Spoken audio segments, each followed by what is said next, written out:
Well, good morning, everybody. It is Saturday, and I am your Saturday morning sunshine. Welcome to So Creative, So Much Soul Sewing Conference. Yes, I'm known for my quilting, but today I'm sewing and quilting. Y'all know I'm not going to come away without some level of quilting. But anyway, today I want to thank you for joining me. And I also want to thank you all for your interest in the Olivia Project Bag. I was watching the cutting party last night and I saw your questions. So hopefully, as they relate to the project bag, I'm going to answer them as we go. I also have a word of encouragement for you. I am going to be sewing at a pace that you can sew along with me. The bag is not complicated. And if you sew along with me, when this is over, you'll be able to do it again with your own special touches. Okay? So let me give you the story of the project bag. It was a gift to me from one of the business partners at a quilt shop I used to work with. Never go to work in a quilt store. Let me just tell you. So this is the back. Very simple. This is the front, and I absolutely loved it. So one of the questions last night was, well, what do I do with my project bag? Well, you put your projects in it, your instructions, you put your fabrics in it, and if you've got blocks, they'll lay flat. You can put your scissors in it, and it's a good size, so you can put a lot of stuff. You can put your 12-inch blocks in here and leave them flat, okay? And then if you don't have it quite filled up, you can just tuck it under your arm and go, all right? So when I first brought this in, of course, Tisha fell in love with it. I want one. Why don't you make it for the conference? Okay, we can do that. So I moved into the African fabrics, the Ankaras, and as you can see, takes on quite a different vibe. There's my contrast in colors. And Rakisha likes yellow, so I was thinking of her while I was doing this one. So anyway, how many of my boutique members are watching that have leftover blocks? Put it in the chat. How many people? Anybody got a leftover block? A leftover block? Yes. Clementine says me, Belinda, Cindy, Paula. Oh gosh, the names are scrolling too fast. Okay. Loretta, Elvina, Beth, all right. Angela. So, you know, I have the distinction of being the improv queen, and I can turn almost anything upside down and do something else. So what had happened was I had some leftover Freedom Quilt blocks. And I had already made 3 quilts, and I'm like, I don't think I want to do that again. So what I did, I took the North Star, and I put, let's see, we got the little blue in here. So I had some left over, you know, those leftover scraps we keep talking about. And I think I put 3.5 inches on each side, so I would get an additional 6. So 6 and 12 make 18 up and down. And if you don't believe me, it's the same size as your pattern piece. So if you have blocks left over, this is what you can do. One of the other things that we did in class was learn how to fussy cut. So this fabric had a really interesting design in it, and I just loved it. And so I just fussy cut the life out of it. See my dragon? And this was just white fabric that I added to the size of it to kind of center it so it would show through the vinyl.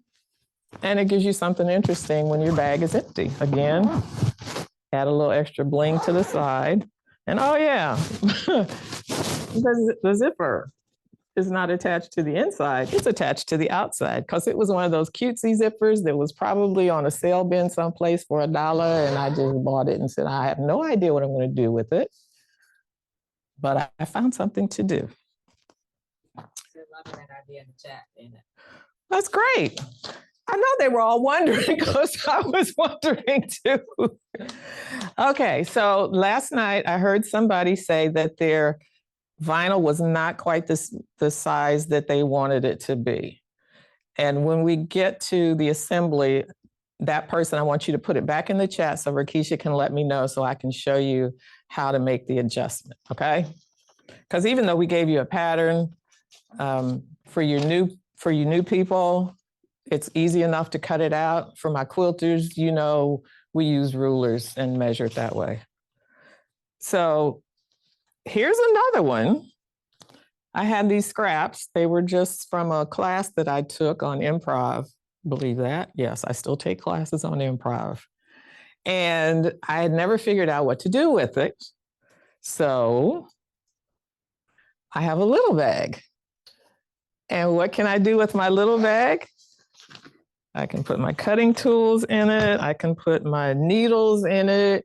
I can put a weight in it, but not just one because I don't want to make it sag. So this was from a leftover piece of vinyl and just a scrap. So I know you guys have orphan blocks. You're probably going to have a little bit of vinyl left over. And so let your imaginations run wild. Okay? Any questions up to this point? Looks like Shelly is the one who had the question from last night. That's right. And Kiki wants the dimensions of that smaller bag. I have no idea, but I will measure it. I think the smaller bag is about 8 3/4 by 10. 8 3/4 by 10. So if you really want to know about this bag, let me just give you a little bit on the design side, because this bag is like universal. You can do whatever you want to do with it. In design, there's, and especially in all forms of design, but especially in quilting, there's this rule of thirds, okay? And what the rule of thirds is, your pieces are designed, or your interest is kept when things are divided into thirds and they are placed, your focal points are placed in a third, a third, a third, as opposed to directly in half, vertically and horizontally.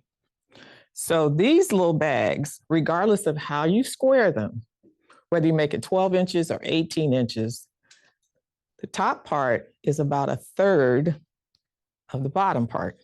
So if this is 10 inches, so I'm gonna just not make it too difficult. I'm gonna say the top is probably 3.5 or 3 inches, and the bottom is 7 inches. So from there, we just add the little insert and the zipper. Another question that was asked last night was, isn't binding and bias tape the same thing? And the answer is no. Binding can be cut on the bias. It doesn't have to be. Binding that is cut on the bias is a lot more durable than the binding that's cut on the straight edge. The binding on the straight edge is so much easier to handle when it comes to cutting out and folding and all that good stuff. Unless, of course, you're making curves, then you want bias. So these bags all have the 2.5 inch strip that Carrie had you cut last night. And I'm going to show you how to put it together so you can make the binding. And it's going to be machine binding all the way. When Debbie made this bag, she made it the traditional way, and the binding is actually sewn on the back. For my finer quilts, I do the hand binding on the hand sewing on the back. But for durability, put that puppy on the machine and let it rip. So we're going to do this. Now on my little mini bag, and honestly, I did not know this when the question was asked, I had double fold bias tape, and that's what I put around the zipper, right? So, because I like the color, and it was the only thing that actually matched with the fabric. So what I did was I took the bias tape and I opened it up and I folded it in half, just like I do the 2.5 inches to make the bias binding, to make this is actually bias binding because I use bias cut fabric to make the binding, all right? And it was only like an inch, maybe an inch, because it's 2 inches, 1 inch, half inch. I don't know. It was really tiny. And so that's why this is so narrow. It's a little bit harder to work with, but on your smaller projects, you probably don't want a 2.5 inch binding on it because it would just overwhelm it, as you can see. Okay. All minds clear, as we say, close to benediction? Yes, ma'am. One question for you're talking about the binding. Were there specific dimensions for that, or was it just the length of the fabric, the width of the fabric? They cut the binding. It was the width of the fabric. It was, okay, so the way you calculate binding is essentially you add all 4 sides together, or in this case, it's a square, so 18 times 4. And then you calculate that much for your binding plus about 10 or 12 inches. So you want a little extra on it. Does that answer that question? Mm-hmm. So let's get started where Carrie left off last night. I'm going to put these over here. She did not cut the batting because she wasn't sure whether I wanted it to be larger or the same size. Typically, when we make quilts, art quilts, comfort quilts, bed quilts, whatever, we do make the backing and the batting the same size. So if you want to make a note on your pattern where it says cut 1 of the main fabric and cut 1 of the lining fabric, you can also add cut 1 of the batting on both that piece and the top piece. Okay, so you can just make a note on it. I'm not sure, I can't read it upside down. But as quilters, we do things a little bit differently because we can. So I've got my batting. It's straight on the one side. I'm going to fold this in half. And the reason I'm folding it in half and smoothing it out is so I don't have to run my ruler the total length of the batting. I'll show you how to do that, but this is just a little bit easier. Okay, so I'm going to count backwards. 1, 2, 3, 4, 5, 6, 7, 8, 9, 10, 11, 12, 13, 14, 15, 16, 17, 18, 19, 18. This is why I use the ruler. Okay, so there's that, and it comes in at 18. All right, so there we go. So this is my travel ruler, which is only 12.5 inches by 8.5 inches. And I use it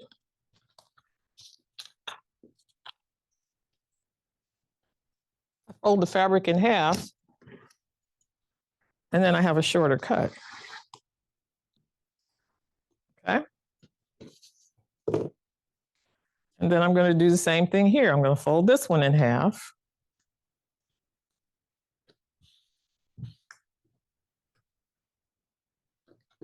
And I'm going to square this off.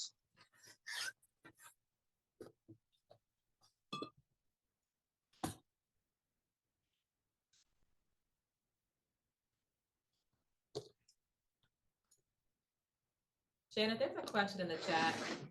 Mm-hmm. What is that material that you're working with? What is batting? Great question. Batting is a combination of fibers that are specially woven together that's put in between a top layer and a bottom layer to build a quilt sandwich. It's actually your warmth, your insulation. It's not interfacing and it's not fleece, but if I had to say what it would be closer to, it's closer to fleece.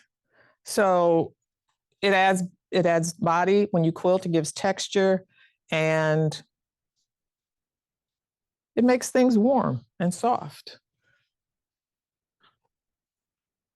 I hope that answers. Thank you. You're welcome. So I'm going to cut this piece 18 inches based on my other 18 and 18. And again, I've just got this squared up so I can use the short side.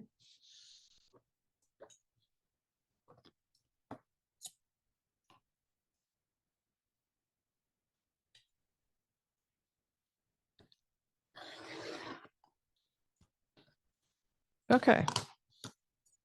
So there's my back piece. And then I'm going to show you how to cut it with going the long way. This is fairly straight on this side, as I said earlier. So I need 6.5 inches. So I'm going to line this up over at the 10-inch because it's easy to do the math. 6.5 and 10. I do have a 6.5-inch ruler, which would really make it easier, but I'm traveling light today. So here's the long ruler. So I'm going to come over here to 16.5, which is going to give me my 6.5 inches.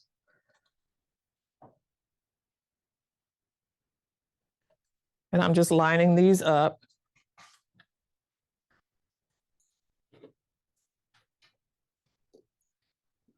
Now, when you're cutting a length like this, you start with your hand sort of in the middle, your rotary cutter in right or left hand, and you're going to move it up. And then when you get close to the end, you're going to walk your fingers up so the ruler doesn't shift on you. You get a nice clean cut.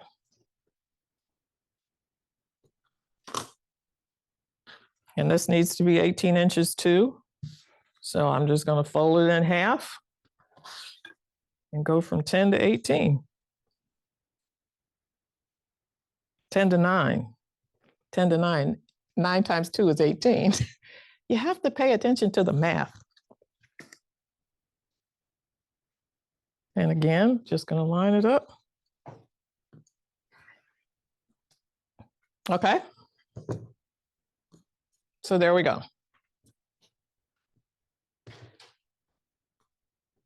Are we to measure everything for the batting? They are the size of the pattern pieces. Yes, they are. They're the size of the pattern pieces for the sewists. They're the size of the measurements for the quilters. I think that came up last night when Carrie asked us to hold off on cutting the batting just in case you wanted it larger or smaller. Right. So that's coming up in the chat. So maybe if you're talking about which pieces we're cutting and which size. Right. We're cutting the top and we're cutting the back. What did I do with the back piece? Is this it? Anyway, yes.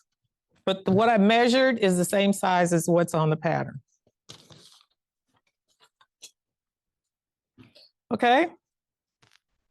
So let's go to the next step. I'm gonna move this out the way. I'm gonna open mine up.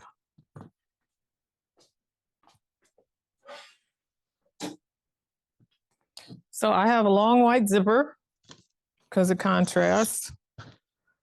I have my 4 inches for the zipper facing, and I have 4 inches, which is what it's going to look like when we're done.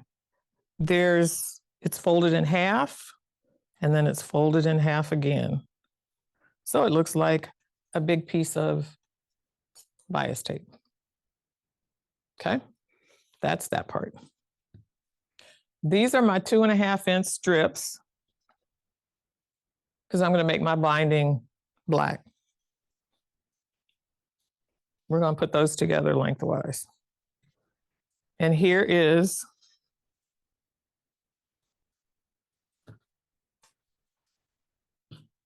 these are my back. And why did I cut this one? This is my back and my lining. Okay. Yes, this is my back and this is my lining. And I'll show you why I say that. So these are my lining pieces, and this is going to be the top, because I thought this was going to be more interesting to look through after I put my vinyl on it, as opposed to this. This is just kind of, it's all over and it's very pretty.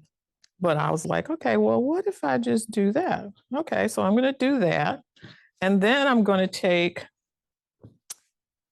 my back piece, this is going to be the back, and make that my lining, which doesn't matter because when I put these together like this, it's the same thing. The question is, do I want the bag to look like this from the outside, or do I want it to look like that from the outside? Oh, I can even turn it that way. I think I like that way.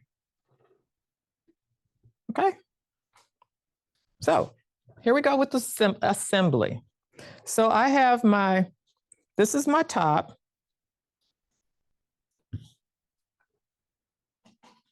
So I'm going to lay that down. I'm going to put my batting down on top of it. Some people ask, is there a right or a wrong side to the batting? And I say, only if it has fusible on it. Most battings nowadays are created in such a way that they don't, what they call, it's not ghost, but they come through, the threads might come through when you're stitching. Beard, that's the name of it. And then I'm going to take my back piece and I'm going to lay it over here and I'm going to smooth it out so they're all the same size. All right. Now, sometimes with a small piece, it doesn't matter. I'm going to use some 505 temporary base spray just because I'm going to be moving this back and forth.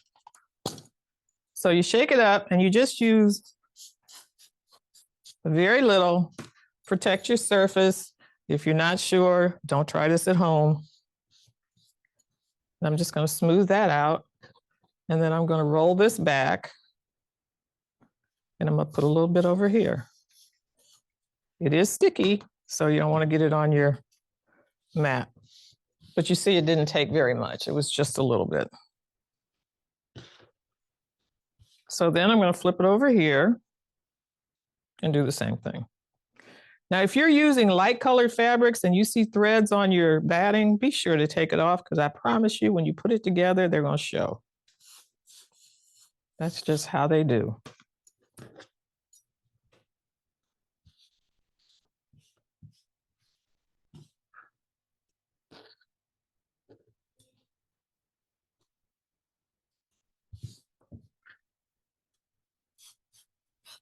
And yes, we do have this in the lounge. You only need a little bit, but it does work wonders.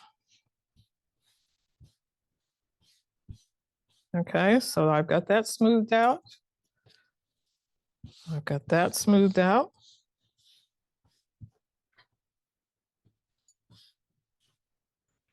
And then I'm going to do the same thing with the top part.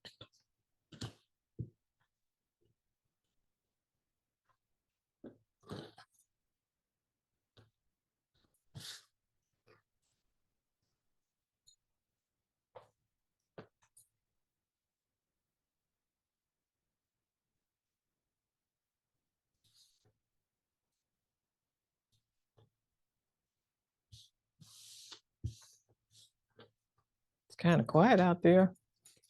If you don't have the spray, what should we do? Great question.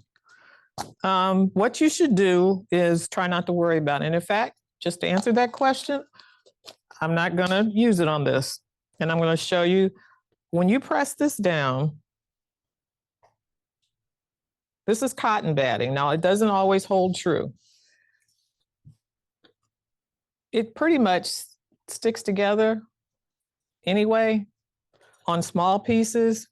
And the quilting that we're going to do is very simple. So if it's small, you can just kind of smooth it out. You can press it if you want to. I just happen to like the spray. Josephine asked about fusible fleece or fusible batting. Would that be an option here? Yes, it is an option. Absolutely. You can use fusible fleece or fusible batting. In fact, for some, it's probably going to be quicker. It's going to be easier because you don't have to worry about not getting the spray everything, anywhere. So the other thing that you can use basting pins. And unfortunately, I did not bring any with me this time. Sorry about that. But anyway, here we go. Here we go. Straight pins don't work so well because you end up having to push down. Let me show you. You end up having to lift it up, and every time you lift it up, it shifts. But the basting pins have kind of a curve in it. I don't know if you can see that. Yeah, it looks like it's bent. So it actually goes down and comes up. And it just a safety pin, and it just closes up. All right. Are we ready to move over to the sewing machine? All righty.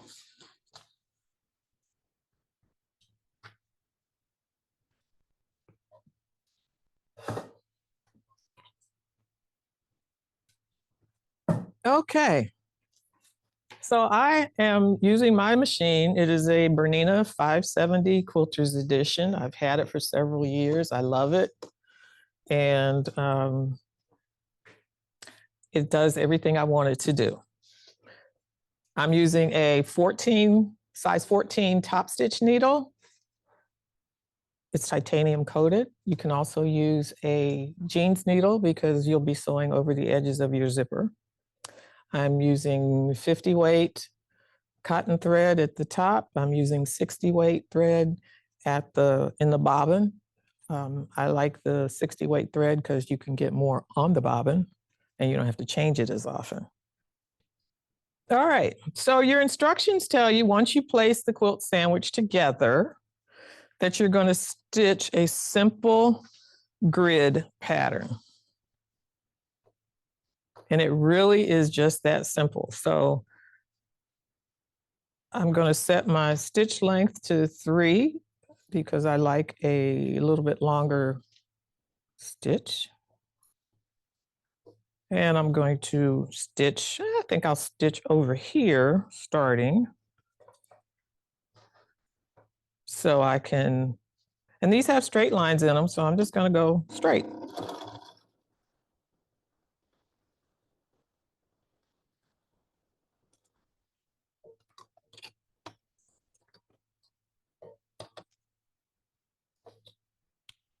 What I discovered while I was working on this, let me see, 1, 2, 3, 4, 1, 2, 3, 4. Okay, we'll just do this one over here too.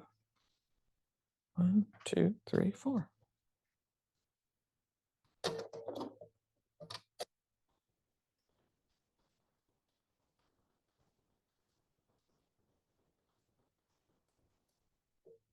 Your walking foot, when you're doing simple grid stitching, is your best friend. It moves the top layer and the bottom layer and the batting all at the same time. And then I think I'll do one here.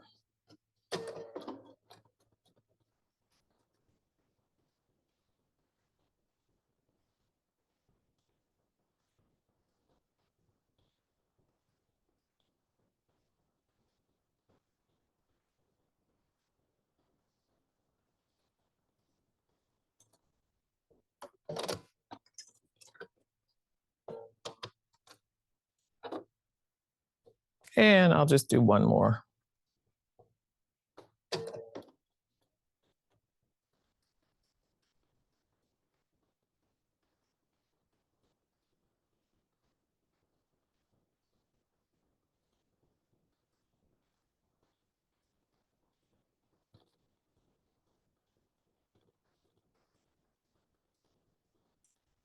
Okay. This is the top front. Oops, over here. This is the top front. This is the piece that's going to go over the, up above the vinyl. Now we're going to sew the main part of the bag together.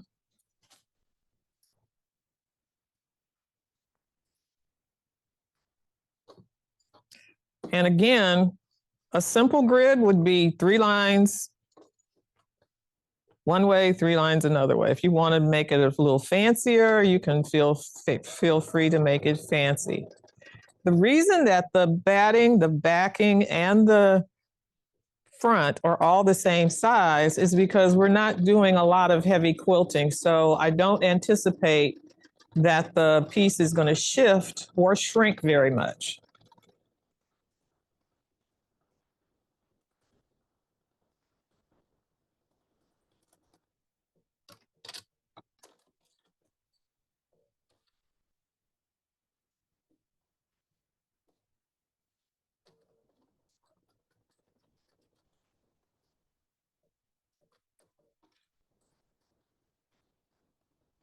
And you can see with the walking foot, it pretty much moves the fabric. All I'm doing is holding it up. If you haven't got your walking foot yet, it's a great time to get it. It just makes your life so much easier.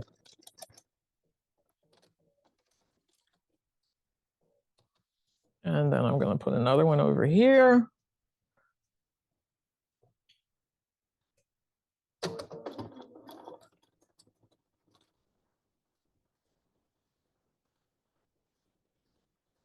How's everybody doing? So good. They were asking questions about the grid, but you just answered that. And once you get to the back, the binding, the measurement question will come up again. Yeah, that's where the questions are going to come in. Exactly. Anybody sewing with me? Because I told you you'd have time.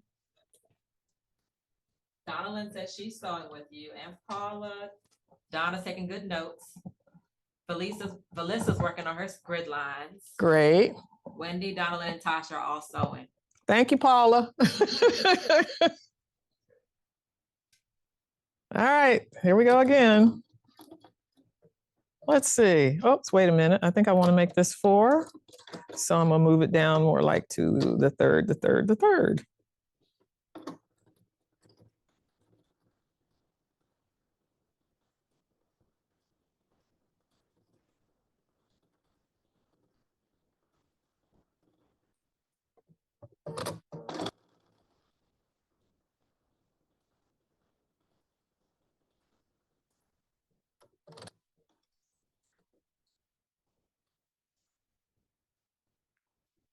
Okay, kind of go in the middle there.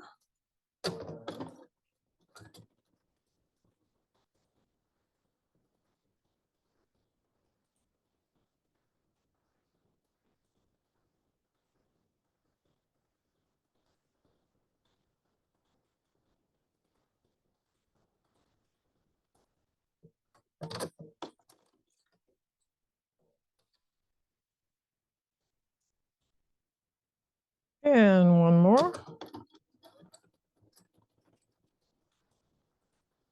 If you want, you can mark out a grid pattern. If you want to sew curves, you can sew curves. If you want to do free motion quilting, you can do free motion quilting. You just have to be aware that the more stitches you add, the more your fabric will tend to shrink. Okay, so here we are. We've got the grids on this one. And I've got black thread on the back just because that's what was in the machine. And then we've got the grid on this one. All right. So I'm going to get my instructions and then we're going to meet back over at the cutting table. All right.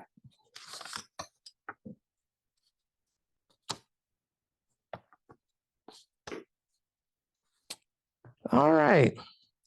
So the next thing we want to do is turn the iron on. Let's hopefully it comes on like it's supposed to. I never know about this iron. Yes, it's heating up. That's a good thing.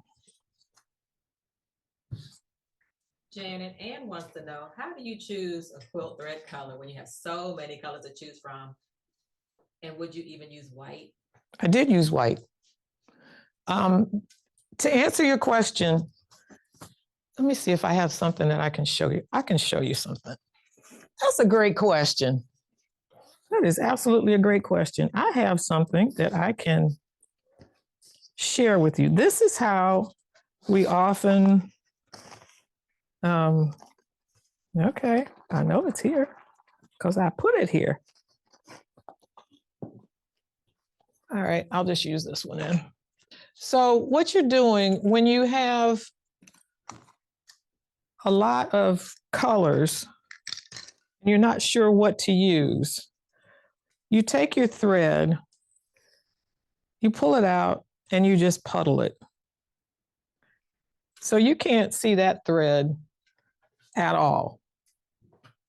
So if you can't see the thread, it's probably neutral enough that you can use it on anything. All right.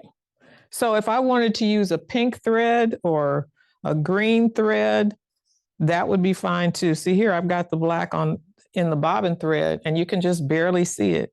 If you can't decide, pick the color that is the most prominent and go with that.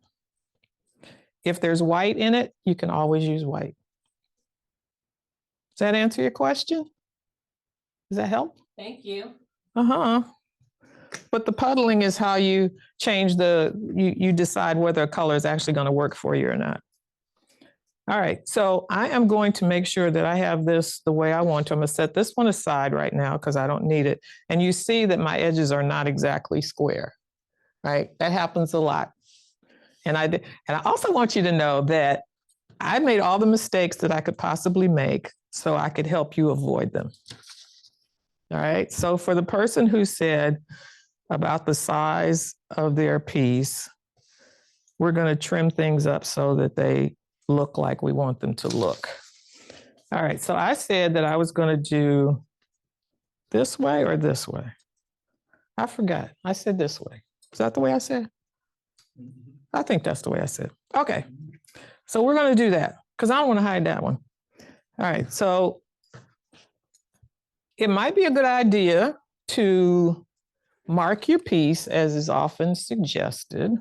And I'm going to put the arrow here because that's where I want my binding to go. My binding is going to eventually look like this, but I have to make it look like that. So, okay, do I have the right temperature? How do I have the temperature? This iron always tricks me up, but we can figure it out. So I'm going to take my zipper facing, and I'm going to fold it in half.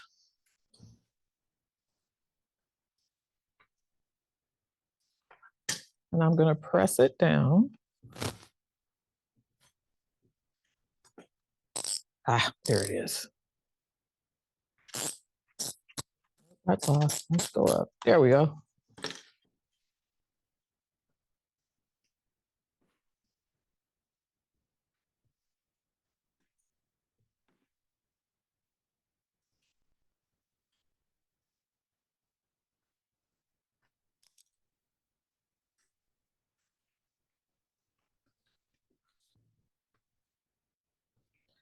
And then what I'm going to do is I'm going to take it, I'm going to fold it in half.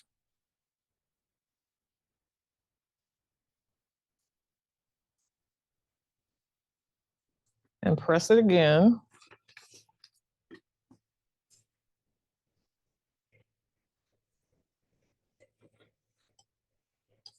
You don't want it to overlap at the center. You just want it to come to the center.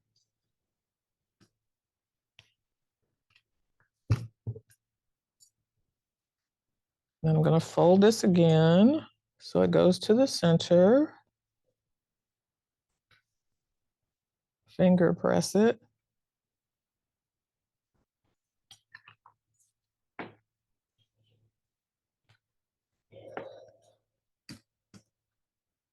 Watch your fingers because these irons get hot and you don't realize how close you are to it, oftentimes until it's too late. Okay. And then once I do that, I'm just going to fold it in half again.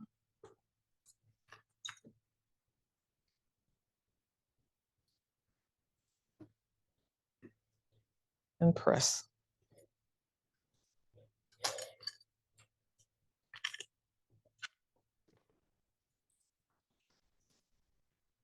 All right, let's get that out the way.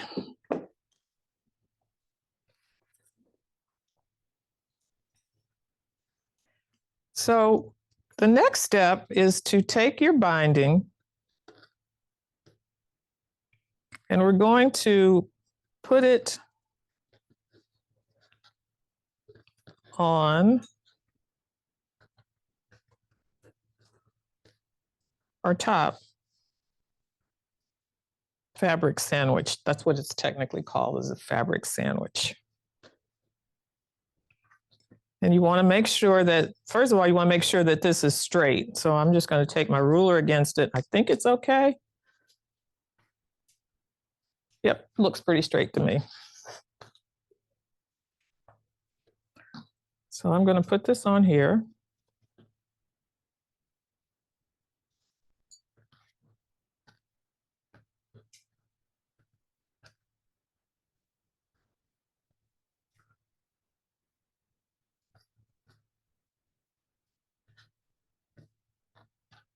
All right. And you have a couple choices. You can either pin it or you can clip it. I love these little clips because I can't get stuck with them.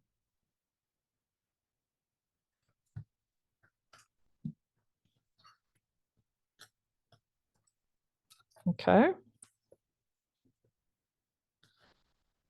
So that's the top of the bag. And now the vinyl. So I hope everybody has their piece of tissue paper, because believe it or not, it will make your life so much easier. I want you to make sure that one side of your vinyl is cut straight. I want you to be sure that it's cut straight. Because when I was working on mine, it wasn't quite straight. And I put my little binding on it, right? And I stitched it down and I put it next to the other piece. And they didn't match. So when you don't match, you can't put your zipper in. All right?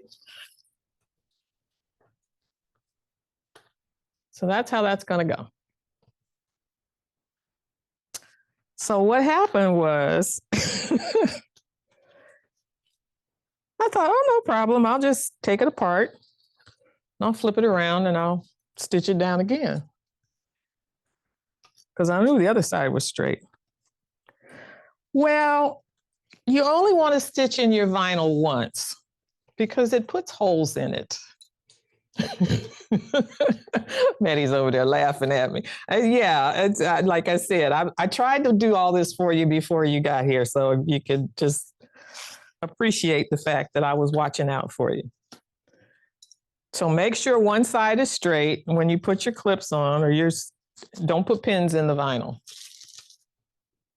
All right, so then when you lay them side by side, you can see pretty well that they're going to match up. All right, so let's head back over to the sewing machine with your tissue paper.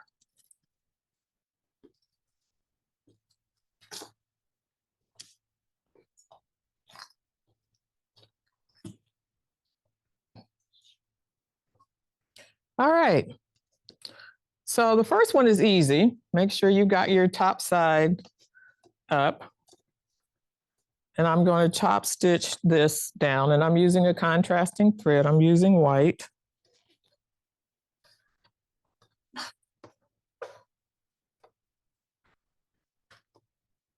Make sure that that was one thing I also wanted to mention. Make sure that your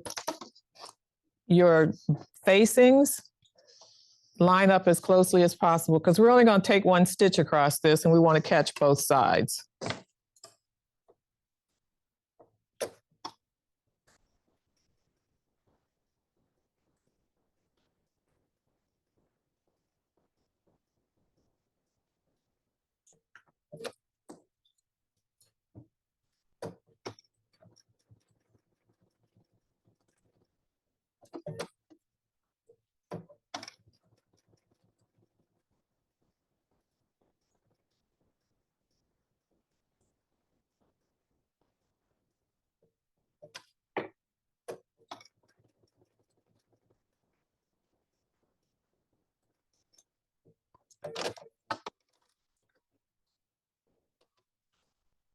Okay, that looks pretty good. Let's see what it looks like on the back. Oh yeah, I got it. Woohoo!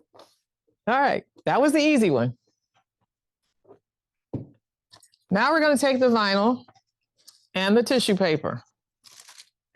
This was something else that I found out for you guys, that the vinyl, we talked about a Teflon zipper foot, a non-stick zipper foot.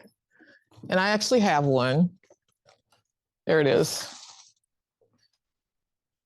It's non-stick. It just kind of glides across. It just glides across the vinyl or glides across the leather. Everybody doesn't have one of those. So I'm like, okay, what do we do for the people who don't have one and they still want to sew on vinyl? Do you have your walking foot? I'm going to put my tissue paper actually underneath this section. Okay. And I'm going to stitch through the tissue paper. The reason you want the tissue paper is so your vinyl doesn't stick to your sewing surface, to your sewing bed. I have a plexiglass insert, and this has kind of a smooth finish, but the plexiglass, the vinyl just absolutely stuck to it like nobody's business. So you can see that the walking foot is lifting itself up over the vinyl, and it's moving through just like as if it were fabric.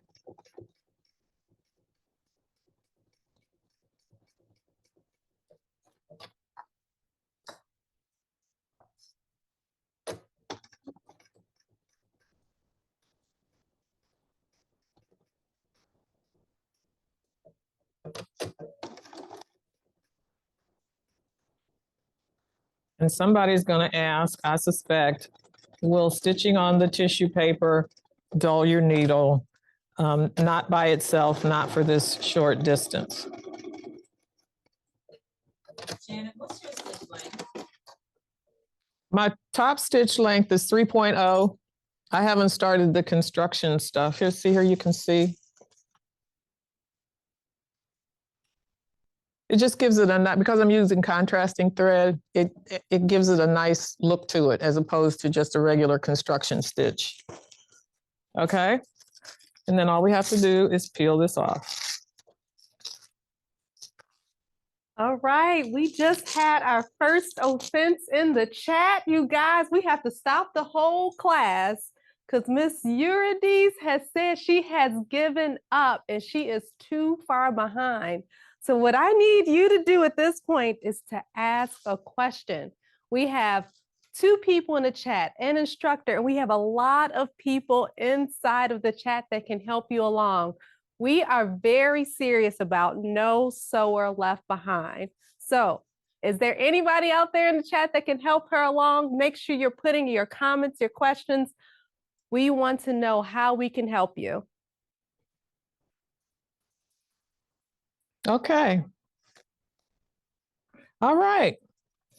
So how's everybody doing, and where is anybody stuck?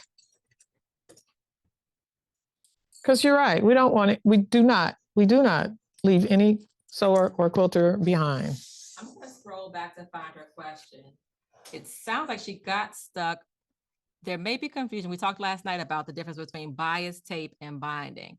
And just to clarify, with this particular project, what you're doing right now is binding that was cut from fabric. There is no bias tape being used at this time. Bias tape. You're going to absolutely make your own binding. This is one type of binding. This is a single fold binding. We're going to do a double fold binding on the edges. I'm going to keep scrolling, see if I can find her original question, because she and I were talking in the chat. If I Okay. find it, I'll ask it for you, Janet. Okay, great. All right. So yeah, don't give up. Remember, you know, I heard a preacher say one time, said anything worth doing is worth doing poorly at first. Amen. Okay? You can't start out being great at anything. We all started at the beginning. I've already shared with you the kind of goof ups that I've had just working on this project bag. And this is my project bag, and this is really simple. But you take a deep breath and you say, okay, now what do I do? Because that's what the next step is what do I do now? All right. So does everybody have their two facings on their two pieces? Is everybody's facings attached? Okay. I'll give you a couple of more seconds on that. And let me see if I can think of a really goofy story to tell you to lighten the mood. Sounds good. I see a couple of those coming up. So yes, give a story. Yeah, okay, so a couple of stories. All right. I wasn't prepared for a story today, but since I'm a storyteller, I can always come up with something. I should have brought some extra show and tell. So we have talked about how sewing and quilting are therapeutic. And this is more of a serious story because one of the things that quilting does for me is it allows me to express myself. When words fail me, I go downstairs and I pick up a few small pieces of fabric and I just start sewing them together. And what I discovered about that process is that some of my best work comes out of sadness. I've had a number of dear friends, some younger than me, who passed unexpectedly. And I'm not much of a boo-hooer, so I went downstairs and I created some really incredible work. If I had to duplicate it, I couldn't. Do I want to be sad? Not necessarily. So I just keep it moving. All right. So when you get frustrated, stop, take a deep breath. In fact, let's roll our shoulders back. Crystal, are you watching? Let's roll our shoulders back, all the way back. Deep breaths while we're doing that. Now let's roll them forward.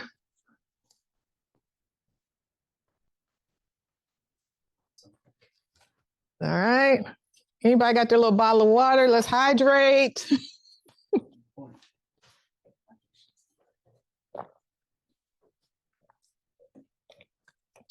Okay. We good? All right, we're good to go. All right, zippers. First question is, how come I always use a longer zipper? The answer is because they're easier to work with.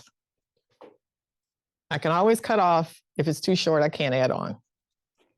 So what we're gonna do here, let me see if we can get back down here to this camera. Oh, I have to put it up here. All right, let's go over to the cutting table. Then you can see it a little bit better. Janet, while you're there, can you re-demo or show again the technique you used to fold the binding to create the zipper facing? I think maybe the vocabulary, the terminology may have thrown some people off too there. Sure.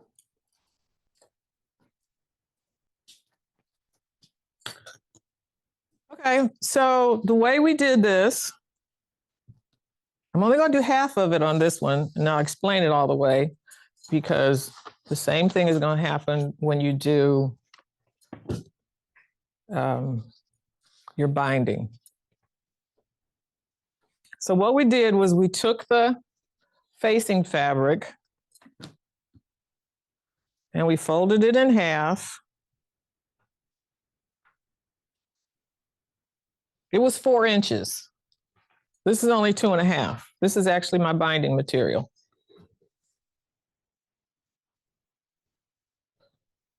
Okay.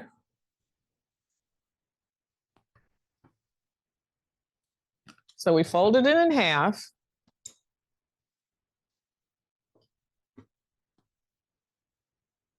And then we folded it in half again.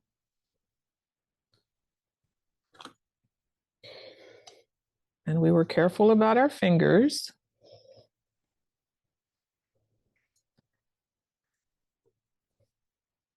And then we folded the other side back toward the center.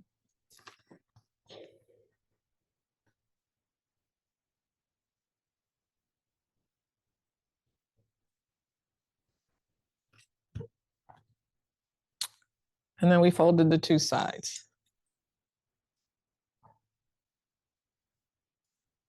See that?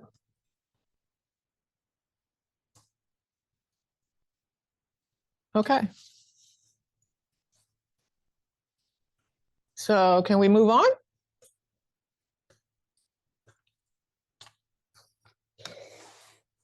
Okay.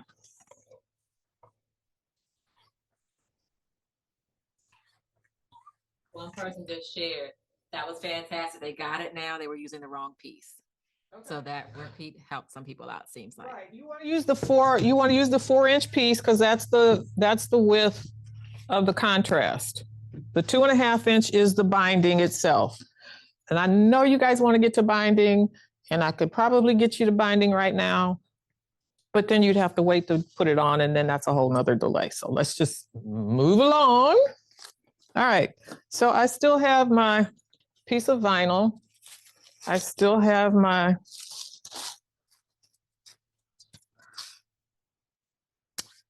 piece of tissue paper.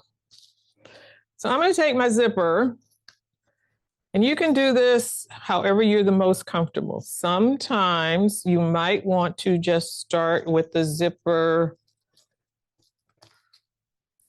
below the zipper stop, so you don't have to worry about it. Remember our little glue trick? We got our little glue stick here. We're going to put a little glue stick on the zipper tape.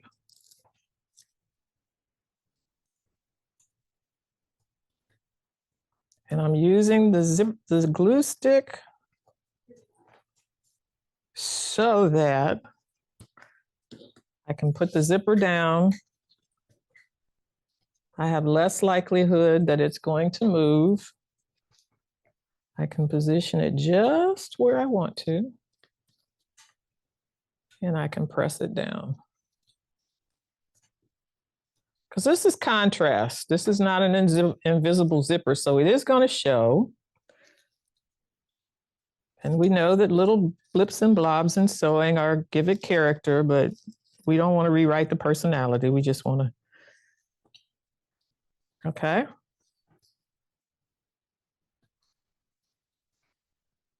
And then I'm just going to put a couple clips on it so when I move it, oops, get the big clip, Janet.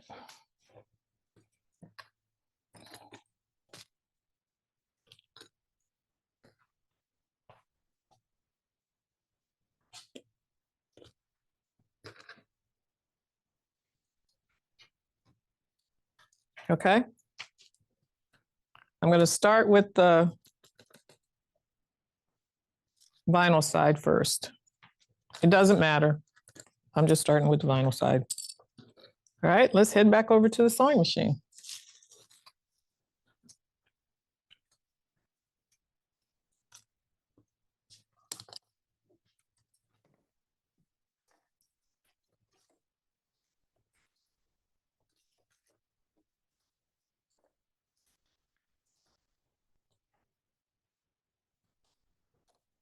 Could put this on with my walking foot. I'm going to use my zipper foot instead, because that's what it's for.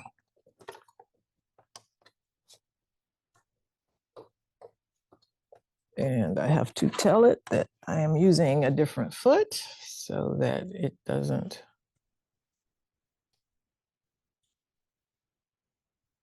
foot.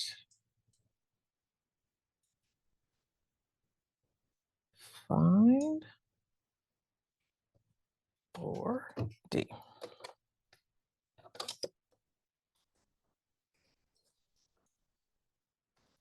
Okay. Now what I have on this sewing machine is it's called a dual feed, which is what I dropped on the back, and it works sort of like a walking foot, except that it only moves 2 layers. It doesn't move 3. So I'm going to move my needle over so I don't break anything. And I'm going to start to sew. And again, I'm just using the 3-inch stitch length because I'm using contrasting thread.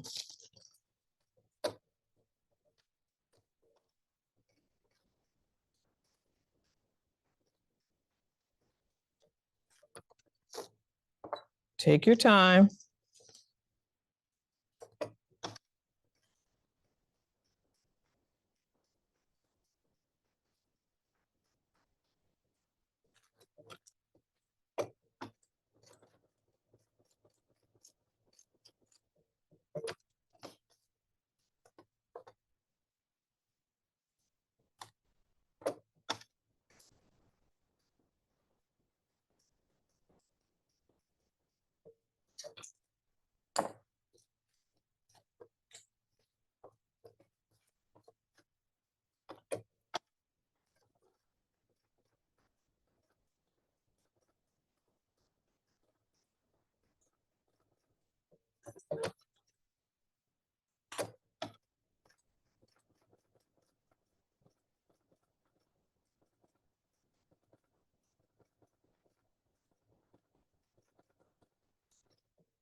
Okay.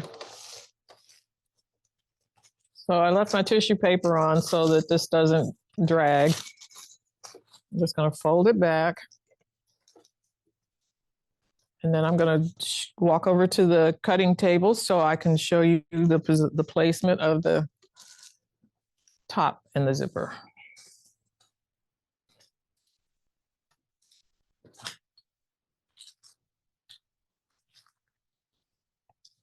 Okay. So again, you can see that this is not quite where I want it to be. So I'm just going to line up the pink. That's going to be my watermark. That's where everything is going to get trimmed down if it needs to be trimmed.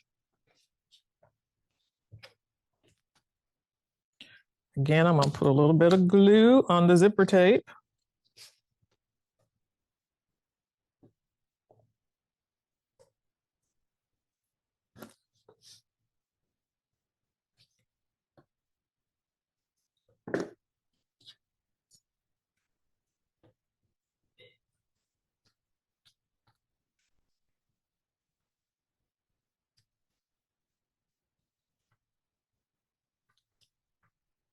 Now on this one, I'm actually going to put a couple of pins in it because I want it to stay closed when I'm sewing.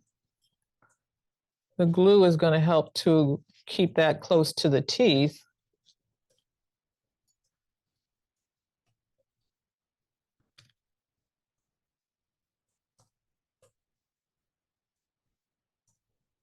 How we doing? So far, so good. There were a few questions about the zipper and the placement, but I think they'll see that in this step here. Okay. Rest assured, folks, this is not an exact science.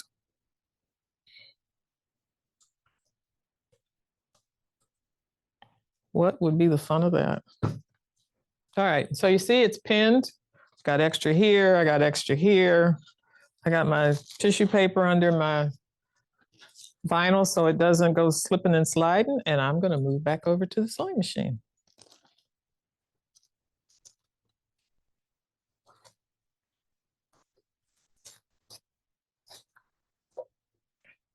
Move my needle over to the opposite side so I can stitch over here. Take a couple stitches.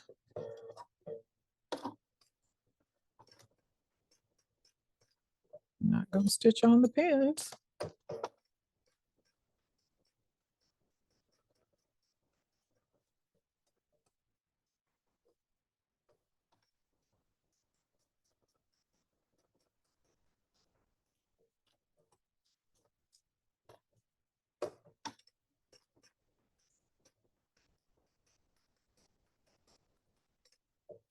Okay, now as you see on this one where the fabric it's bunching up a little bit, what I can do is I can lower the pressure on my presser foot. If you have that option, you might want to try it as well.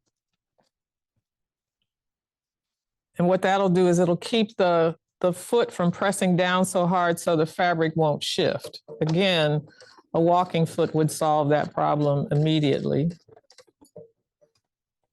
But since I'm already stitching and it's a short row, I'm just going to try to straighten it out a little bit as I go.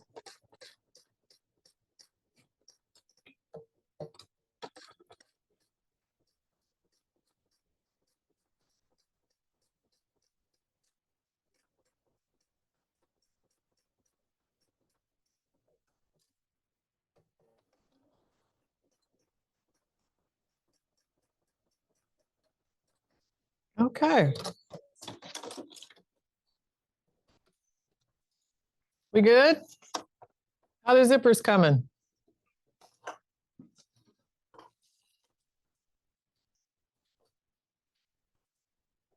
Some people may have been caught changing their feet and were concerned about the placement of your zipper once you lined it up in your machine.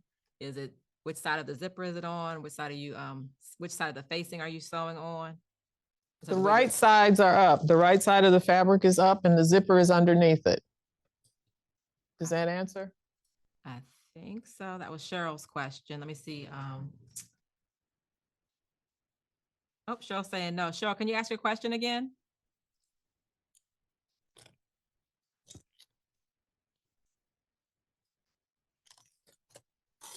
So this is the wrong side. This is the side that has the tape on it, the paper on it. This is the right side that has the lovely top stitching on it. And so now we're going to head over to the cutting table for the next step.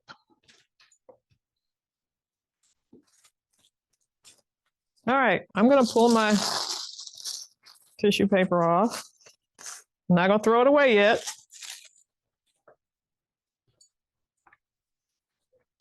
And now I have my back, the main part of the bag, where all the magic comes together. All right. So you can see that things are not quite lined up. So this is what we're going to do. I'm going to put a clip over there.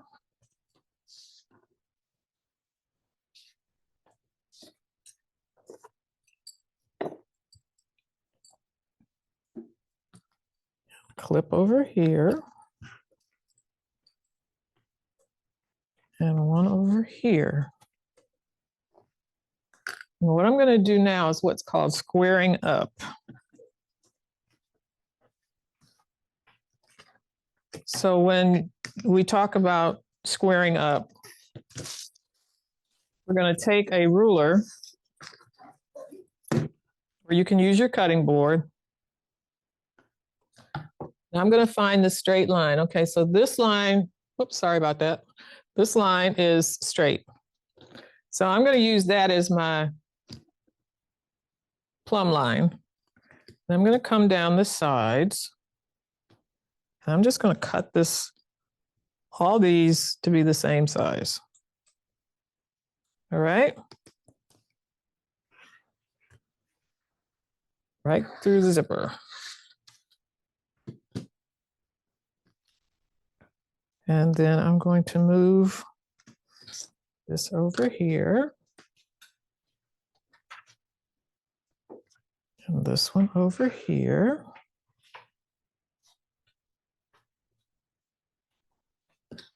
And turn it around so that I can line that up over there. So you can see this one isn't quite straight either. So I'm going to come over here.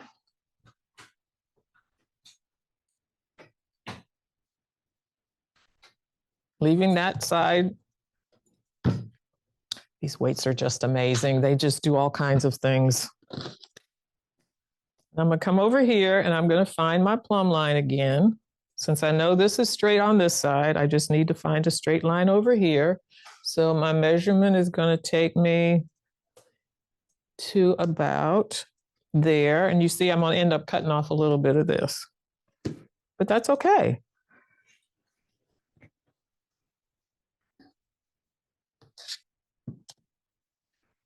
I want all three pieces to be together.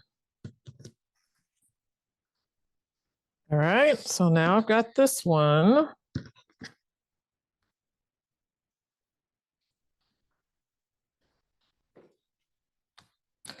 And if I want to make this perfectly square, which nobody's going to know, I can measure how long this is and go that way. I'm not going to do that. You can if you want to, if you want it perfectly square, but I just don't think anybody's going to notice it. All I'm doing is cleaning up the edges.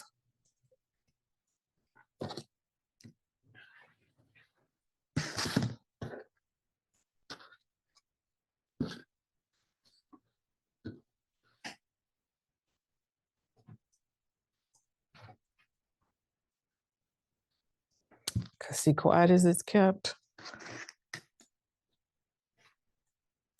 Mine is smaller than the pattern too.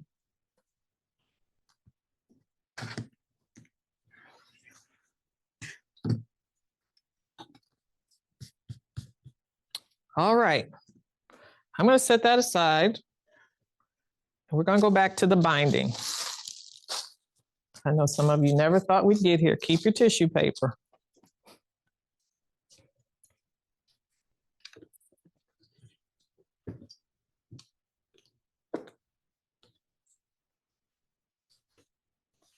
So here we go. I want to press this back out, and then I'm going to go over to the sewing machine for a couple of seconds and show you how to join these two layers, these two pieces.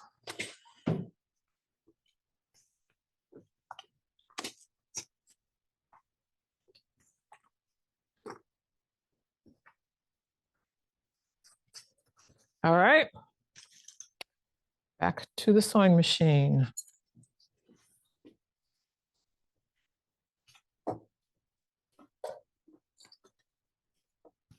Okay, I'm going to change my thread because I don't think I want white thread showing at the top of the black.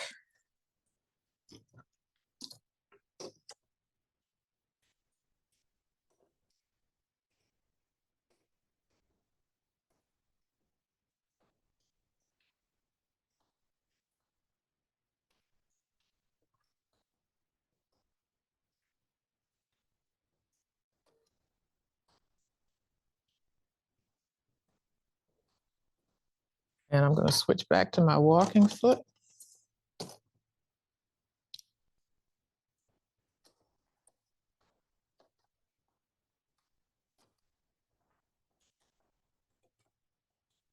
Any other questions while I'm repositioning everything?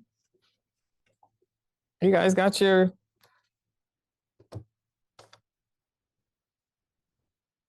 And let's go. So far, so good. They're loving your color choices. Oh, yeah. Thank you, thank you, thank you. All right. So here's what we're going to do. We have the right side of one piece of fabric going up. And we have one piece of fabric with the right side going down crisscross. Got that? Everybody see that? All right, now what I'm going to do is I'm going to put a couple of pins in this, going this way. These two pieces of fabric should be at right angles. Okay? You with me? You tracking with me? Then I'm going to put, let me do this a little easy for you. I want to go get, hang on, I'm coming right back.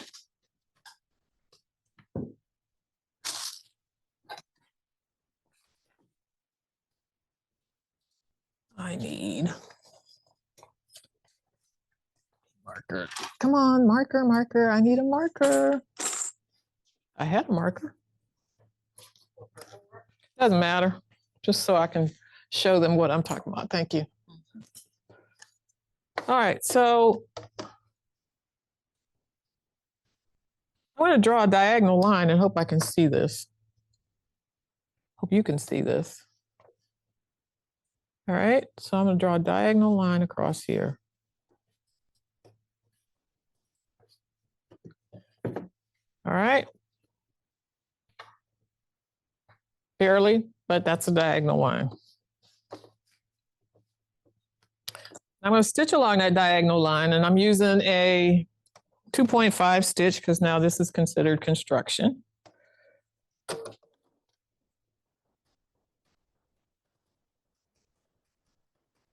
I'm going from corner to corner.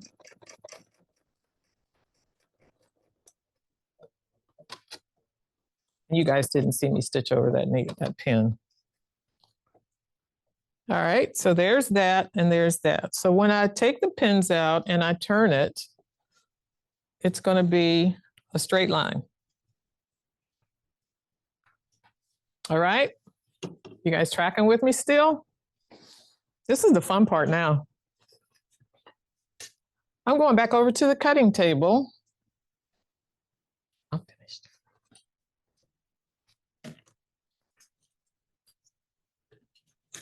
And I'm going to just trim this off. So I have a 1/4 of an inch seam. You can use your rotary cutter, but I've picked the scissors up first. So I'm gonna cut that off. I'm gonna cut those tails off. And then I'm gonna press this seam open.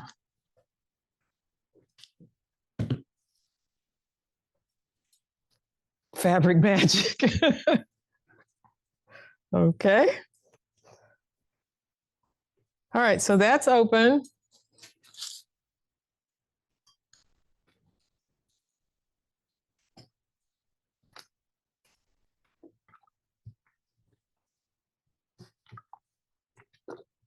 Now, so why do we do this? We do this for a number of reasons, one of which is to distribute the bulk of the seam. Do we square the front and the back? If you make the sandwich, you'll square the front and the back at the same time. And yes, you cut through the zipper. I promise you it won't hurt.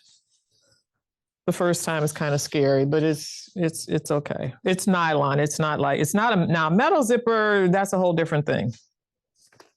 All right, so I'm just going to press this in half in the same order that we pressed the other binding in half.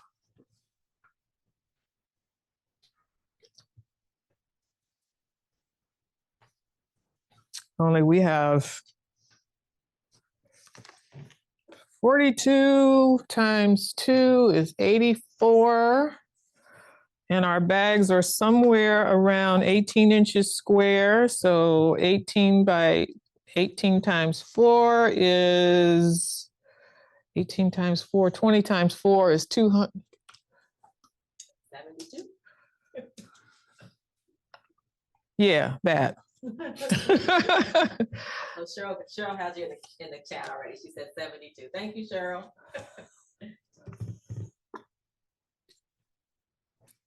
So 72 times 2 gives you 100 and, right? No, that's right, 72. All right, never mind. So, yeah, I'm stuttering. I need coffee. All right, so here we go. I've got this pressed out. Now, I'm hoping that somebody is at this part, they're at this point in their process and are ready to attach their binding. All right, so we've folded it in half. We've given it a good press. Donalyn is at this point. She's right along with you. Oh, thank you so much, my dear. I'm doing my best to keep it slow enough so you can actually say, I'm finished at the end of the session. All right, here we go.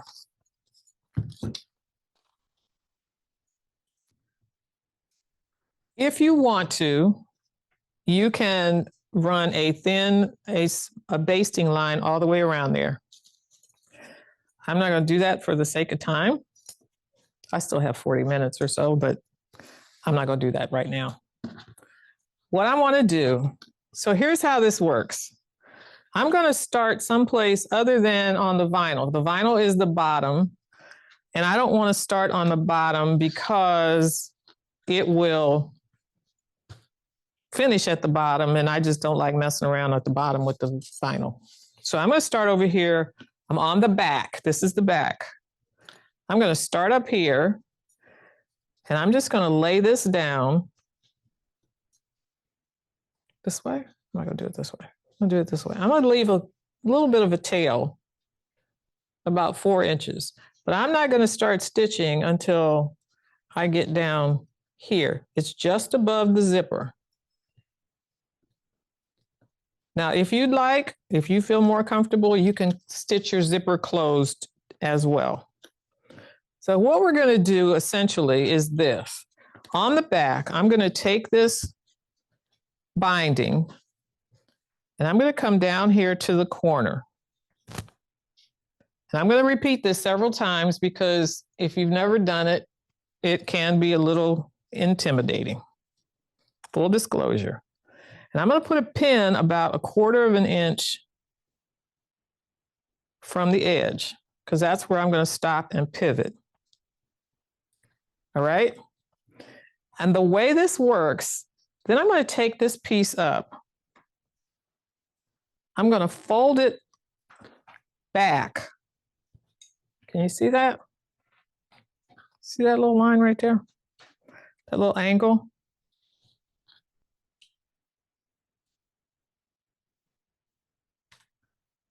The binding was not in the kit. That's something that you can use from your stash, or you can use one of the fabrics that was in your kit. All right, and I'm going to put a clip here because when I sew, I'm going to have to come off the edge, and you'll see that.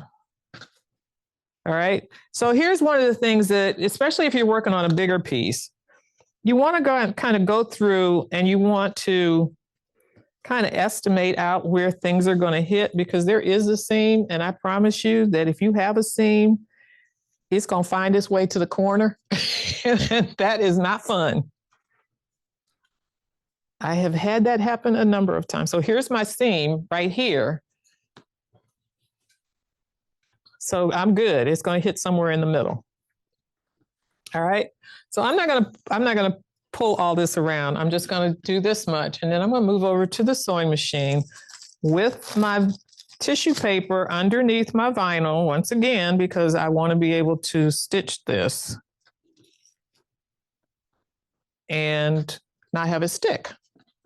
Okay, let's go.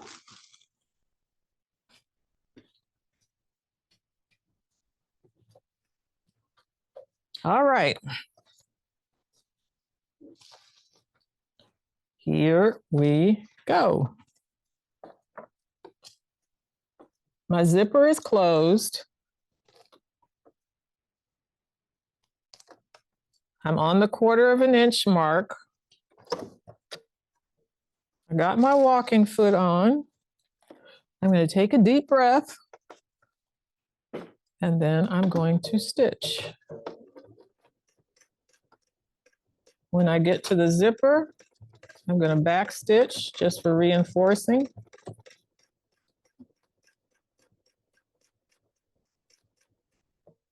My tissue paper is under my vinyl, so that's going to be good.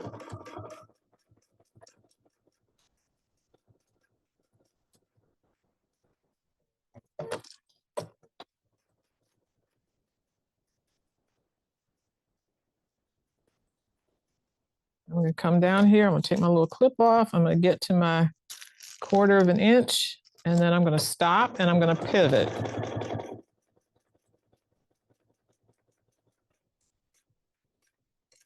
Okay, there's my 1/4 inch pivot. Take the pin out. 1, 2, 3, 4. Lift my presser foot up, fold that back where it was. Turn the fabric. If you need, What's your seam allowance at this point? this is a 1/4 inch. Sorry, I meant to add, should have mentioned that.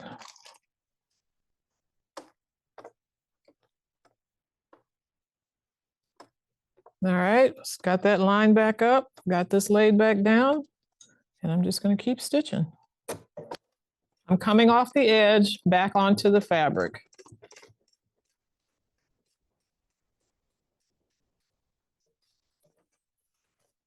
Making sure that everything continues to lie flat. And I'm back to the 2.5 stitch length because this is considered construction.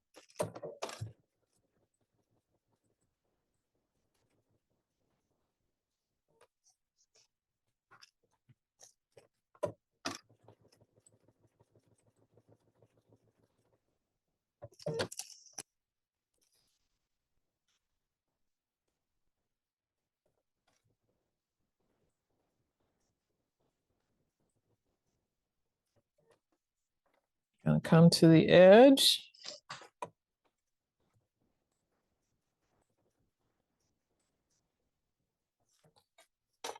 Oh, I think it's stuck. I ran out of tissue paper on that side. Coming to the 1/4 inch. Pivot.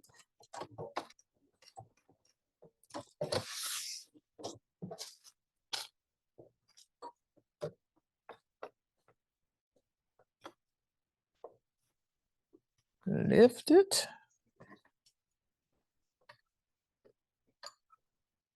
Turn that corner like I showed you.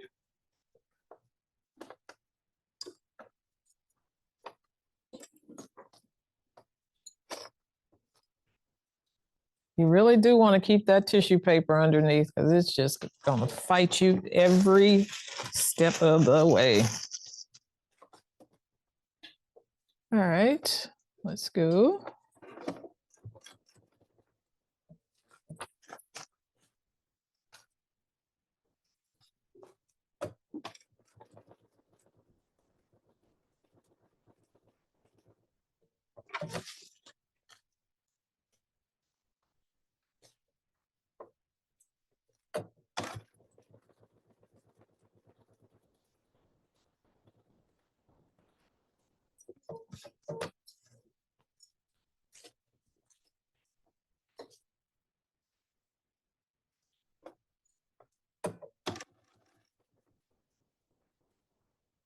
Okay, I just came past my zipper, so I'm going to come up a little bit, back stitch to double seal it.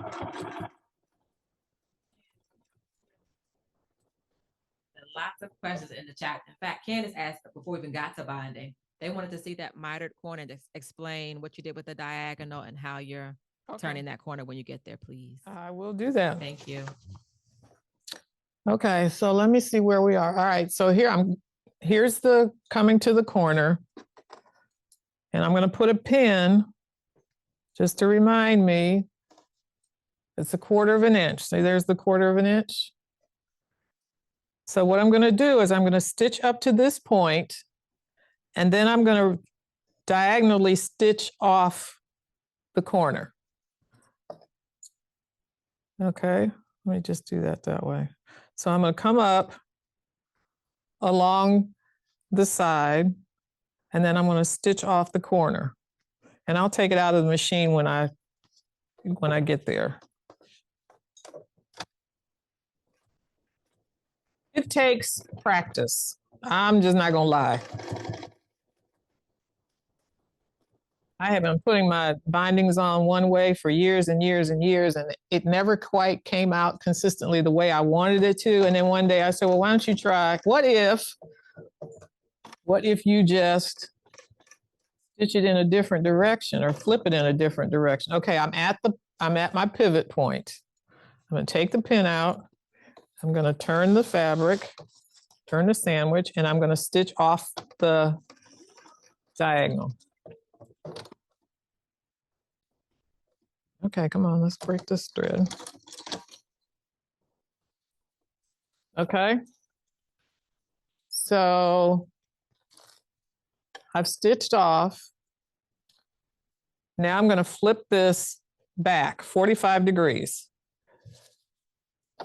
So the top, you see that? That's a 45-degree angle. And when I flip this back over, it's going to form a square.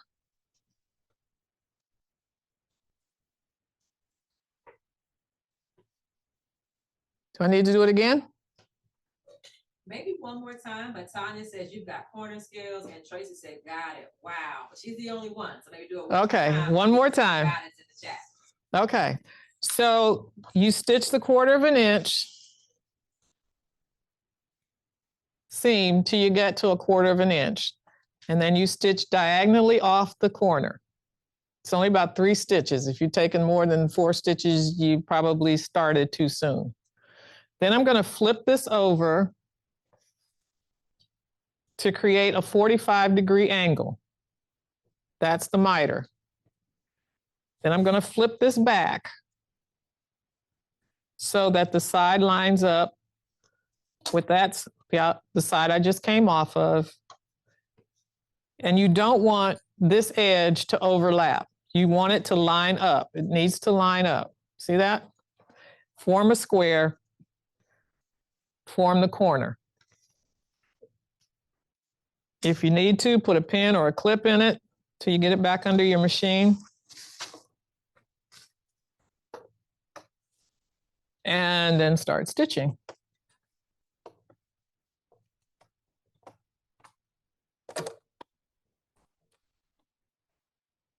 Melissa said she's never been able to get it right until now. And there's lots of guidance scrolling through the chat. So I think that might have been it. All right, well, I have one more corner, so I'll show you again if you need me to. Now I'm coming across the top of the bag, so the fabric is a little bit thicker.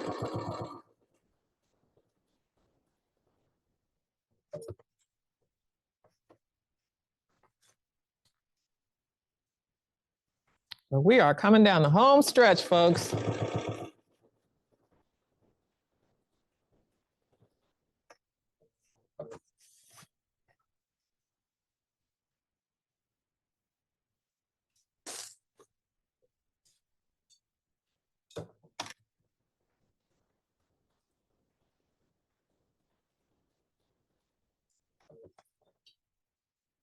Okay, I'm going to come within a 1/4 inch.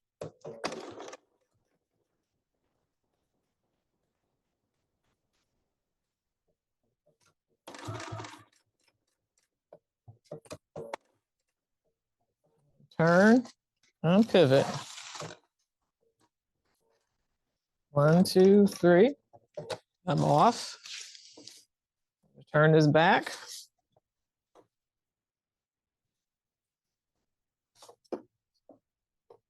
Form my right angle.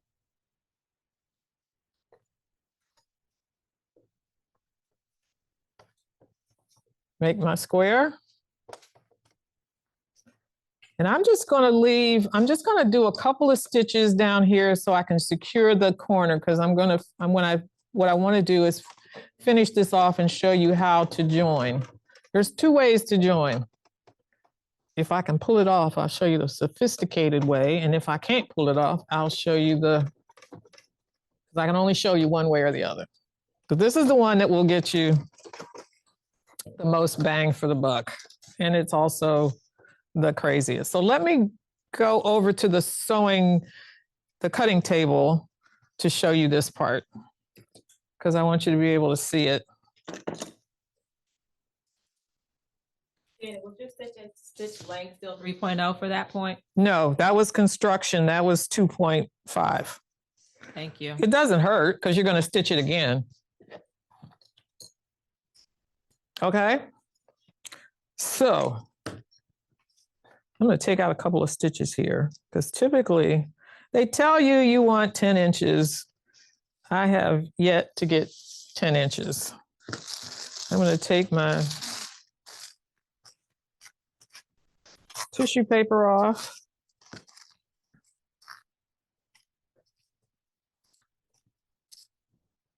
And now, since we have just about mutilated it, I think it's safe to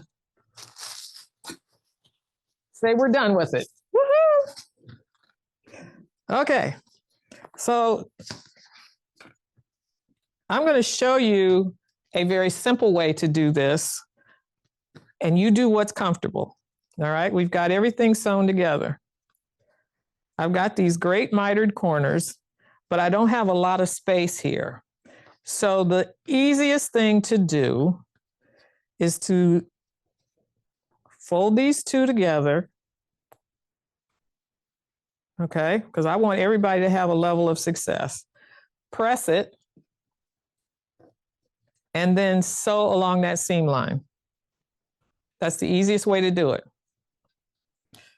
But I know I got some extra credit people out here. I know my boutique folks. I know I got some extra credit people out here. So what I'm going to do is I am going to attempt to do this. I'm going to cut this off just in general. And I think I'm going to have to pull out some more stitches. I don't like to do that, but I'm going to pull out some more stitches anyway, just so you can see it. I told you all my favorite tool was my seam ripper. All right, and then I'm going to cut this one off too.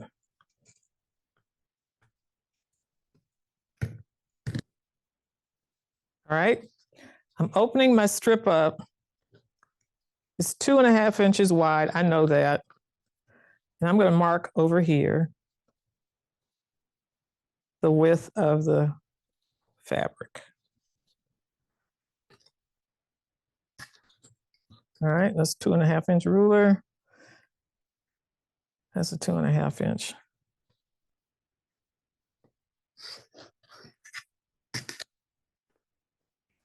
And then I am going to cut this at that, I'm gonna lay it down. There's my marking. I'm gonna cut this off at that marking.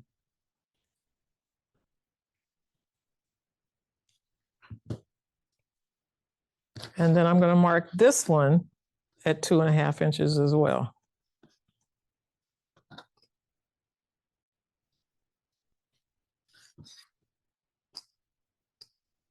All right, I'm going to take this whole side down a little bit, and I'm going to double stitch the closing, because otherwise you'll be wrestling with this and you'll be mad at me, and I don't want you to be mad at me. I just want you to be successful. All right.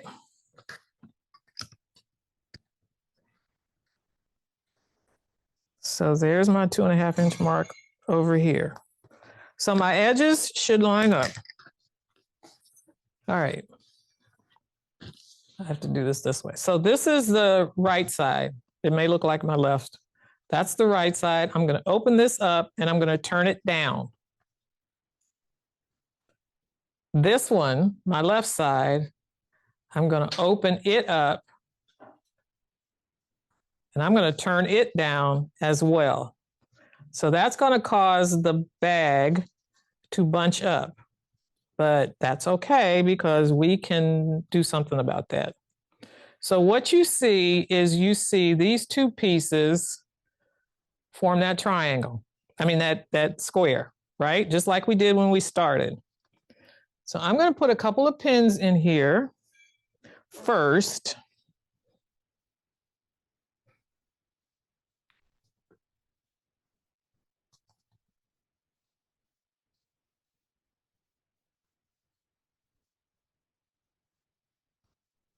There's one.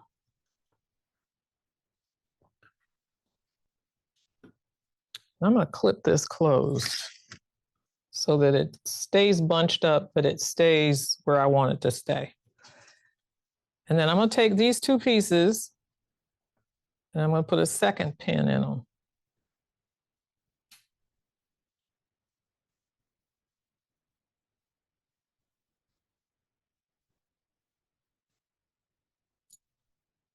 And you want to make sure that they're flat.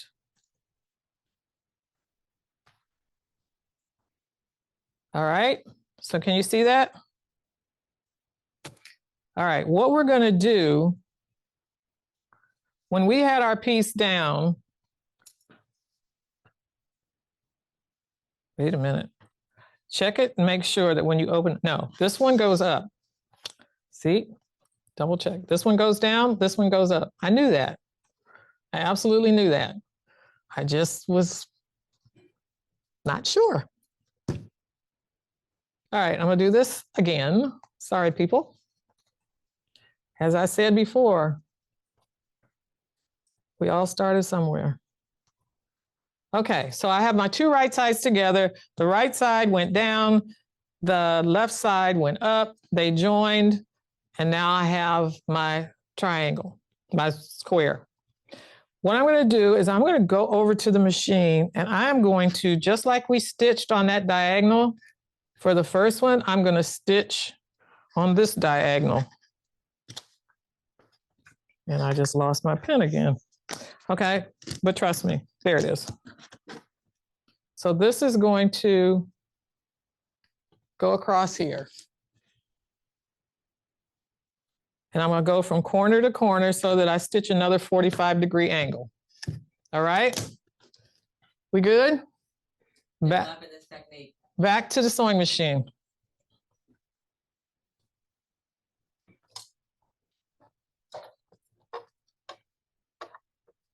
All right, you want to keep your bag out of your way.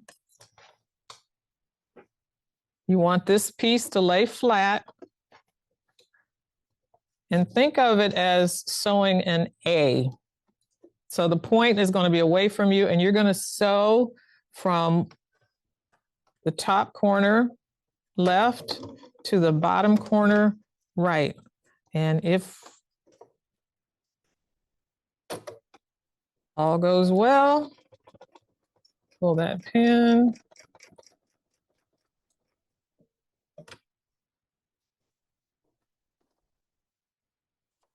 This is why they tell you to have like 10 inches so you don't have to wrestle quite so much, but it's a small piece.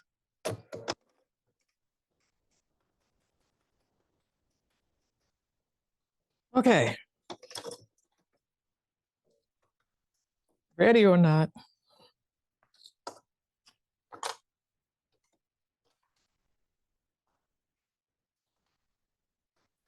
Okay. Close enough. See that? So I'm going to trim it. If your stitch isn't quite right and you want to adjust it, feel free. I'm going to stick a fork in this one and call it done. I'm going to trim this off just like I did the other one. I'm going to finger press this open. Then I'm going to fold it back in half. Okay, finger press.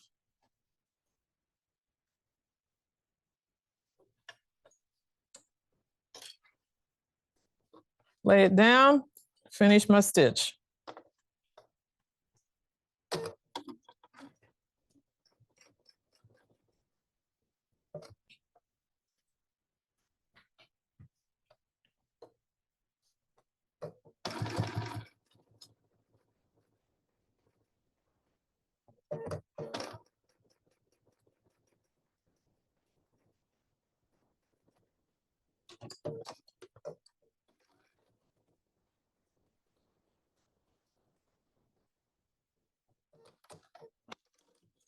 Okay.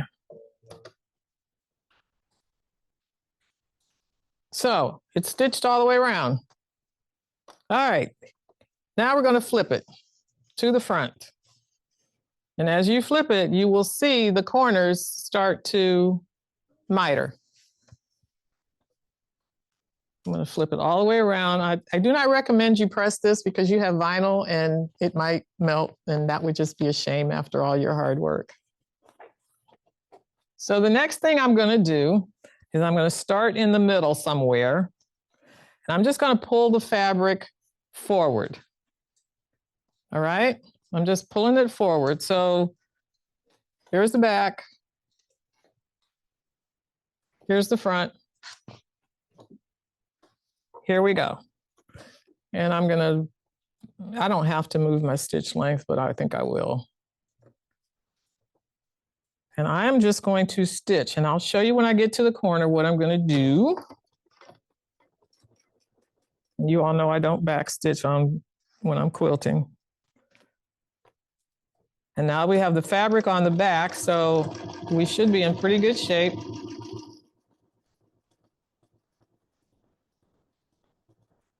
Okay, I'm coming close to the corner.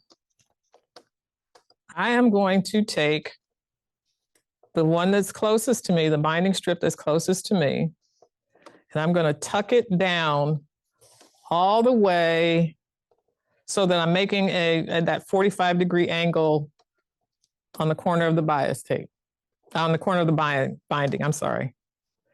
And then I'm going to pull this back over so that it makes the miter. And I'm just going to stick a pin kind of in there to hold it. And I'll take this off the machine so you can see it. Okay, can you see that?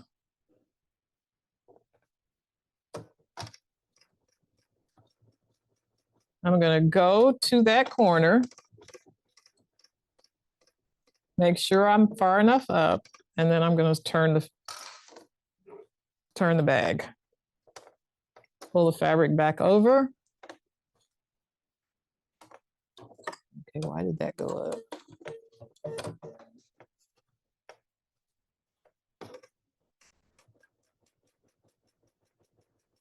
And keep right on stitching.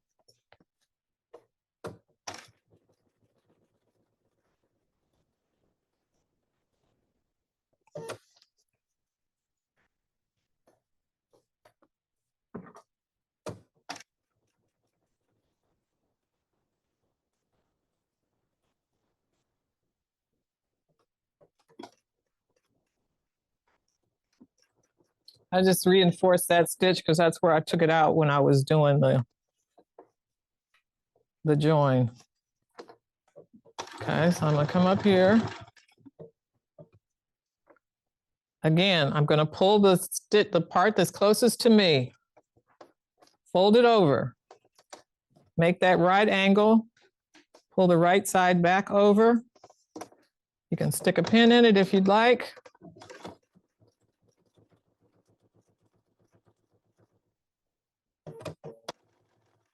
Get to that spot, pivot, down the third side.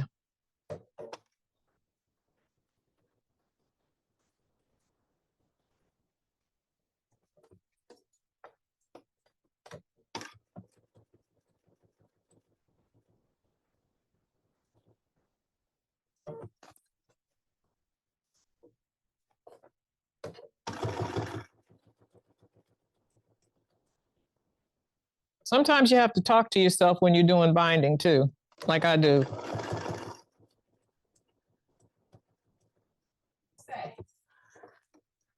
Pull it towards me, flip it up, get that corner, lay it down. Sounds like you're coaching yourself along the way. All the time. I used to have to take binding out so many times because I just couldn't quite get it.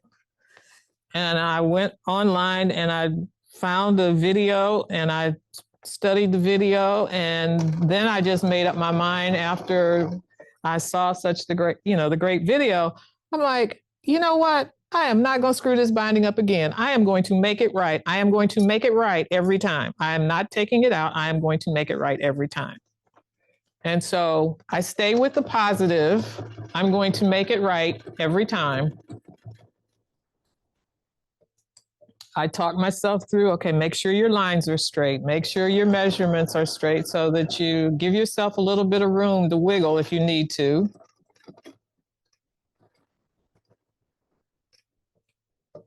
And it pretty much comes out right now. And again, I have the walking foot down on the vinyl, and as you can see, it's not really being impacted. Okay, I am coming to the end. I'm going to fold that up. I'm going to flip this over. I'm going to stitch right to that edge. And sometimes I have to take a little pin or a little purple thing, which we also have at the studio. Get to the corner, pivot.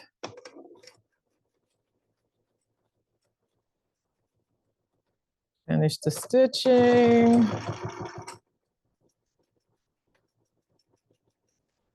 Just kind of overlap. And there's just one more thing to do. Okay, so here we are. Here's my zipper pull. Yay, purple thing. Isn't it a wonderful thing? It does so many things. I have a needle threader, and I have a little piece of cord with a couple of beads on it. And I'm going to stick my needle threader through my, and hope this works because I didn't try it. Okay. See if I can get that to pull through. It worked. Woohoo!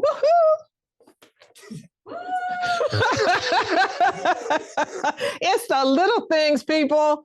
I'm telling you, it's the little things. And now I have my zipper pull. And I have my bag. I'm going to go back over to the cutting table so you all can see. So I can smile, so I can.